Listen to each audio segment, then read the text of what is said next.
কে আমার কোলে কে বসেছে? কে তুমি কে? আর চুলগুলো কাটাতে হবে তো?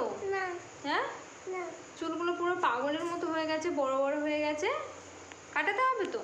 না হুম, না না না কাটাবে না? না ওখানে বসে কাটতে হবে শোনা। না হুম, কাটে গুটিতে কাটবে। বলে তোমার কোলে একটু বসবো মা।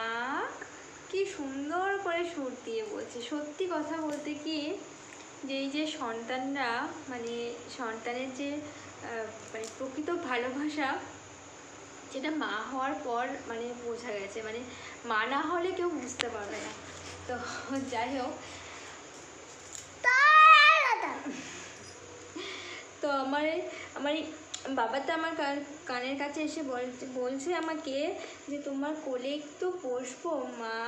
তো সেটা শুনে যে সত্যি মনের ভিতর যে কী হচ্ছে, মানে মানে কী বলবো, মানে সত্যি যে মা হওয়ার অনুভূতিটা মানে এত এত সুন্দর, এত মধুর, মানে কি বলবো তোমাদেরকে, বলে ভাষা মানে প্রকাশ করতে পারছি না।